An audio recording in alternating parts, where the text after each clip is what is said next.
ঘূর্ণিঝড় রেমালের ল্যান্ডফল শুরু। মুষলধারায় ঝড় বৃষ্টি বাংলার একাধিক জেলায়।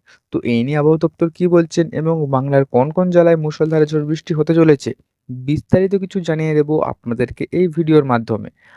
আপনার যদি ভিডিওটি ভালো লেগে থাকে ভিডিওটিকে অবশ্যই একটি লাইক করবেন এবং চ্যানেলটিকে সাবস্ক্রাইব করে আমাদের পাশে থাকবেন নিত্য নতুন ভিডিও পাওয়ার জন্য। ঘূর্ণিঝড় রেমালের ল্যান্ডফল শুরু, যার কেন্দ্র ছিল উপকূল থেকে 20 কিমি। আবহাওয়া দপ্তর জানিয়েছে এদিন রাত 9:30 নাগাদ ঘূর্ণিঝড়ের বেগ ছিল ঘন্টায় 14 কিমি। প্রায় 7.5 ঘন্টা ধরে এই বেগে এগিয়েছে রেমাল। পরবর্তী 3 থেকে 4 ঘন্টা ধরে এর ল্যান্ডফল প্রক্রিয়া চলতে থাকে বলে জানা গিয়েছে।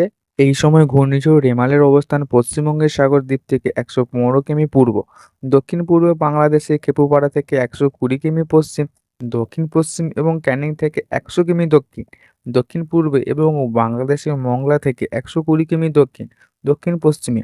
আবহাওয়া দপ্তর পূর্বাভাসে জানা গিয়েছে এই ঘূর্ণিঝড় উত্তর দিকে এগাতে থাকবে এবং মধ্যরাত নাগাদ পশ্চিমবঙ্গের সাগর এবং বাংলাদেশের খেপুপাড়ার কাছে মংলা অতিক্রম করবে।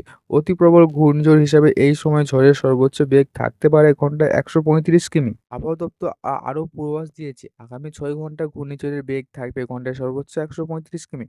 উত্তর বঙ্গোপসাগর এবং পশ্চিমবঙ্গ ও বাংলাদেশ উপকূলে এর পরিস্থিতি বজায় থাকবে। তারপর থেকে এর বেগ কমবে বলে জানিয়েছে আবহাওয়া দপ্তর। সোমবার ভোর 5:30টার আশেপাশে সময়ে এই ঝড়ের বেগ কমে ঘূর্ণিঝড়ে পরিণত হবে।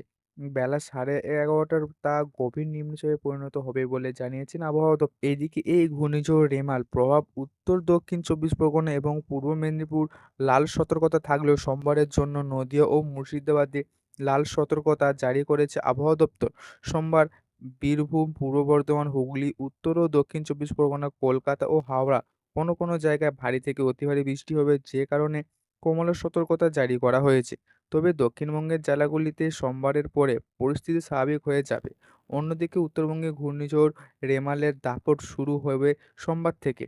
ওই দিন মালদহ ও দক্ষিণ দিনাজপুরে ভারী থেকে অতি ভারী বৃষ্টির সম্ভাবনা, যে কারণে কমলা সতর্কতা জারি করা হয়েছে।